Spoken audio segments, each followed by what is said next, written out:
అన్న నమస్తే అన్న, ఏం చేస్తుంటారు? వ్యవసాయం అండి, మాది బండారపల్లి, గుంటూరు జిల్లా.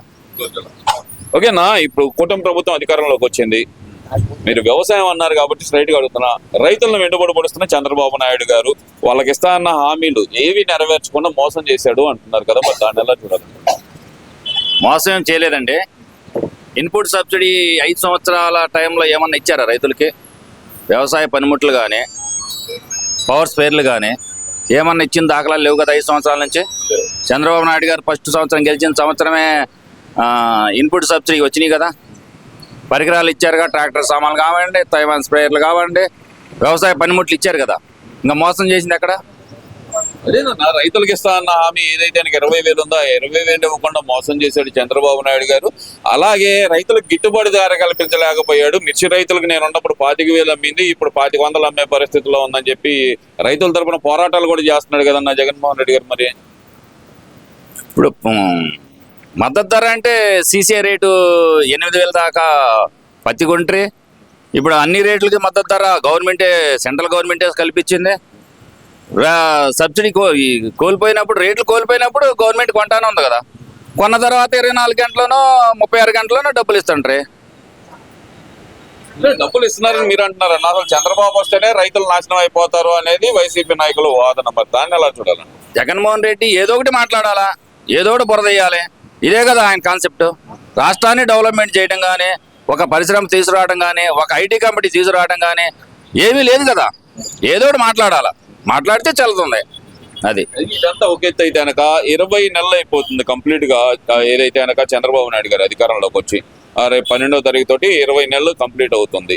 ఈ 20 నెలలు కంప్లీట్ అవుతున్న సందర్భంగా అసలు వీళ్ళ పరిపాలన అనేది ఎలా ఉందంటారు? అసలు ఈ కూటమి ప్రభుత్వ పాలన అనేది చాలా బ్రహ్మాండంగా ఉంది, చాలా బ్రహ్మాండంగా ఉంది.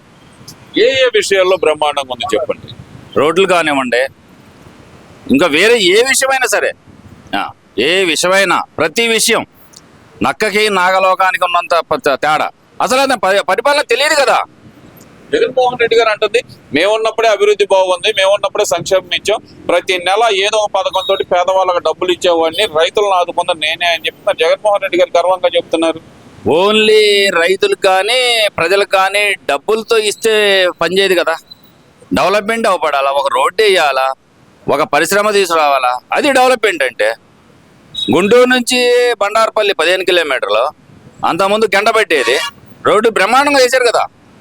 అది మీరు అంటున్నారు సార్, ఇప్పుడు ఆ మాట అంటున్నారు, అభివృద్ధి అంటే రోడ్లు ఎందుకు, పేద ప్రజలకు అదే డబ్బులు పేద ప్రజలకు పంచితే వాళ్ళకు కూడా ఆర్థికంగా అభివృద్ధి చేసినట్టే కదా, అంటే డబ్బులు పరంగా ఇస్తానికి వాళ్ళు అభివృద్ధి చెందినట్టే కదా అనేది జగన్మోహన్ రెడ్డి గారి వాదన. ప్రతి తల్లిదండ్రులు, ప్రతి మానవుడు కోరుకునేది ఏంటి? ఫస్ట్ చదువు కావాలి పిల్లలకి. చదువు ముందు. ఆ చదివించిన తర్వాత మనం కష్టపడి 100 రూపాయలు సంపాదిస్తే పిల్లలకి 50 రూపాయలు ఖర్చు పెట్టి స్కూలుకు పంపించి ఫీజులు కట్టి వాళ్ళని పెద్దరికరంగా చేస్తే మనవాడు కూడా ముందుకు వచ్చినప్పుడు సమాజంలో డెవలప్మెంట్ అయ్యేదండి. 4,000 నెలకి, సంవత్సరానికి 4,000 5,000 ఇచ్చే కుటుంబం ముందుకు రాదు కదా. ప్రతి పిల్లాడు చదువుకోవాలి, ప్రతి పిల్ల చదువుకోవాలి, వాళ్ళు స్కూల్కి వెళ్ళి మంచి మనకాడే ఉండి మనకాడే కంపెనీలు వస్తే వాళ్ళు డెవలప్ అయితే అది డెవలప్మెంట్. సమాజంలో ఆర్థిక పరిస్థితి మెరుగుపడిద్ది. అది కదా కావాల్సిందే. ఇంత చెప్తున్న జగన్మోహన్ రెడ్డి గారికి ఈ మాత్రం లాజిక్ మర్చిపోయారు అంటారా మరి? అసలు జగన్మోహన్ రెడ్డికి అసలు తెలియదు కదా ఇది. అదే ఆయనకి రాష్ట్రానికి డెవలప్మెంట్ చేయడం అనేది తెలియదు కదా. అది రాష్ట్రానికి డెవలప్మెంట్ చేయడం తెలియకపోతే కనుక నేను పోర్టులు తెచ్చాను, మెడికల్ కాలేజీలు తెచ్చాను, ఆ పెద్ద పెద్ద కంపెనీలన్నీ నా హయాంలోనే వచ్చినాయి, చంద్రబాబు వచ్చి వాటన్నిటిని ఆక్రమిస్తున్నాడు అనే మాట అయితే మరి జగన్మోహన్ రెడ్డి గారు చెప్తున్నారు కదండి. మీరు ఇన్ని తీసుకొచ్చిన మడిచికి అయితే జనం, రాష్ట్ర జనాభా అంతా పిచ్చోళ్ళ 11 ఇవ్వడానికి. ఒక్కసారి ఒక చిన్న హెల్ప్ చేస్తేనే అది సంవత్సరాల పాటు గుర్తుంచుకునే మానవత్వం మంది. అట్లాంటి జనం ఎందుకు మర్చిపోయారు 11కి? 11 సీట్లు వచ్చినాయి అంటే మనం ఏ విధంగా పరిపాలన చేస్తే మనకి 11 ఇచ్చారనేది మనం ఒక్కసారి వెనక్కి తిరిగి చూసుకుంటే మనకి ఏ వాళ్ళు వేసారు, ఇప్పుడు మనకి ఇన్ని 11కి ఎందుకు పరిమితం అయ్యాము, మళ్ళీ దీన్ని పెంచుకునే ఆలోచన చేయట్లే ఇప్పుడు కూడా జగన్మోహన్ రెడ్డి గారు. అది గమనించుకోవాలి ముందు. అంటే ఆయన ఇప్పటికే అంటుంది ఏంటంటే, వైసీపీ నాయకులు కొంతమంది అంటుంది ఏంటంటే ఆ ఈవీఎంలు మాయా అనే మాట అయితే అంటున్నారు కదా. మరి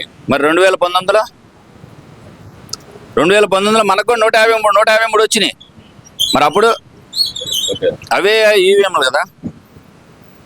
అంటే ఇప్పుడు ఎందుకని సార్ మరి ఒక్కసారిగా ఇప్పుడు జగన్మోహన్ రెడ్డి గారు అంటుంది ఏంటంటే రాష్ట్రంలో అశాంతి నెలకొంది, జంగిల్ రాజ్యం నడుస్తుంది, దానికి ఉదాహరణ దాడులు జరుగుతున్నాయి అంటున్నారు కదా. మరి వీటి మీద పోరాటానికి అసెంబ్లీకి ఎందుకు రాలేకపోతున్నారు అంటారు మరి? ఎక్కడా దాడులు ఇవ్వండి, రాష్ట్రం సుభిక్షంగా బ్రహ్మాండంగా ఉంది, క్రైమ్ రేట్ తగ్గిపోయింది, బ్రహ్మాండంగా ఉంది, గంజాయి లేదు, ఏమి లేదు, బ్రహ్మాండంగా ఉంది రాష్ట్రం. జనం ప్రశాంతంగా నిద్రపోతున్నారు, ఎవరు పని వాళ్ళు చేసుకుంటున్నారు. అభివృద్ధి పదంలో బ్రహ్మాండంగా ముందుకు పోతుంది. 2029 కూడా చంద్రబాబు నాయుడు, పవన్ కళ్యాణ్ గారు, కూటమి ప్రభుత్వం ఇంతకంటే మెరుగైన సీట్లతోటి గెలవబోతుంది. ఆ మాట అంటారు సార్. 2029 అధికారం మీదే మేము వస్తే 2.0 పరిపాలన చూపిస్తాం, మొత్తం రప్పని అనేది జగన్మోహన్ రెడ్డి గారు ఒకసారి చూశారు సాలయ్య, ఇంకా నాయన ఒక్కసారి చూశారు, ఒక్కసారి అడిగాడు ఆయన కూడా. ఒక్కసారి అని ఏ రాజకీయ నాయుడు అడగడు, ఒక్కసారి నన్ను చేయండి అన్నాడు, ఒకసారి చేశారు, అయిపోయిన టైం లేదు ఇంకా. ఇప్పుడు మళ్ళీ మరొక ఛాన్స్ అడుగుతున్నాడు కదా సార్. మరి నో ఛాన్స్, నో ఛాన్స్. ఎవరు జనం ఎవరు ఎందుకని సార్ అంత కాన్ఫిడెన్స్ గా ఎలా చెప్పగలుగుతున్నారు? ఇప్పుడు ప్రజలందరూ నా వెనకమాలే ఉన్నారంటున్నారు, మరి పర్యటనలు చూస్తుంటే కనుక వేలాది మందిగా జనాలు వస్తున్నారు అంటున్నారు కదా. మరి జనం వచ్చిన వాళ్ళు మొత్తం ప్రతి ఒక్కళ్ళు ఆలోచించుకుంటారండి, వస్తారు చూడటానికి. అది మళ్ళీ ఈవీఎంలో మిషన్ పెట్టి నొక్కాలి కదా, వేసేటప్పుడు ప్రతి తాగినోడు కూడా ఇంటికే వెళ్తాడు. ఇది కూడా అంతే, ఓటు ఎవరికి వేయాలనేది జనానికి బాగా తెలుసు. వాళ్ళు ఆ రోజు ఆ నిర్ణయం తీసుకుంటారు, ఈ జనాన్ని తీసుకొస్తారు. ఇవన్నీ మామూలేనండి. అది మరి జగన్మోహన్ రెడ్డి గారు చెప్తున్నారు కదండి, ప్రజల్లోకి వెళ్తాను, ఒక సంవత్సరన్నర ఆగితే సంవత్సరన్నర పాటు ప్రజల్లో కలిసి నడుస్తాను నేను అంటున్నారు కదా. మరి ఆ మాట వాళ్ళ చెల్లెలకు చెప్పండి. వాళ్ళ చెల్లెలు మంచి చక్కని సమాధానం చెప్పింది ఇప్పటికే. ఒకసారి పరిపాలన ఇచ్చినందుకు మనం రోడ్డు మీదకి ఎక్కే అంత మన స్టేజీ లేదయ్యా అని చెప్పేసిందండి. షర్మిలారెడ్డి గారు బ్రహ్మాండం చెప్పారు. అదే సార్, అది ఓకే, వాళ్ళ పర్సనల్ మ్యాటర్స్ కదా సార్. అసలు మరి జగన్మోహన్ రెడ్డి గారు చెప్తున్నట్టు ఆంధ్రప్రదేశ్ లో ప్రజలు 20 నెలల కాలంలో విసిగి వేసారి, కూటమి ప్రభుత్వం మీద విసిగి వేసారిపోయి ఉన్నారు, నన్నే కోరుకుంటున్నారు ముఖ్యమంత్రిగా అనే మాట ఆయన చెప్తున్నారు కదా సార్. మరి జగన్మోహన్ రెడ్డి గారు నిన్నే కోరుకున్నట్టయితే ఈ జనం ఇప్పుడు ఈ 2 సంవత్సరాల్లో ఏం జరిగిందని నిన్ను కోరుకున్నారు? అప్పుడే 11కి పరిమితం చేశారు ఫస్ట్. మళ్ళీ దీన్ని అప్పుడే సంవత్సరం కాలంలో మర్చిపోయి నిన్ను ఎట్ట కోరుకుంటారే నువ్వు అనుకుంటున్నావు? అట్లా మాట్లాడితే కదా నువ్వేదో జనంలో ఈ ఉనికన్నా కూలిపోకుండా ఉండేది. దానికోసం మాట్లాడతామే అంటారు. No chance. మరి 2029 మాత్రం కాన్ఫిడెన్స్ గా చాలా పక్కాగా చెబుతున్నారు, ఇంతకు వడ్డీ తీర్చుకుంటాను నేను ఒక్కొక్కళ్ళ మీద అనేది ఆయన చాలా గట్టిగా చెప్తున్నారు. ఇప్పుడు అసలు అట్లా మాట్లాడితేనే ఉన్నది తగ్గిపోయింది. అది ఆలోచించుకోవాలి. మనం మాట్లాడేటప్పుడు మేము ప్రజలకి ఇది చేస్తాము వచ్చి ఏంది అని మాట్లాడితే జనం వింటారు, కానీ మేము వస్తే రప్పలాడుతాము అనేది కరెక్ట్గా యాక్సెప్ట్ చేయరు ఆంధ్రప్రదేశ్ జనం. Okay sir, thank you.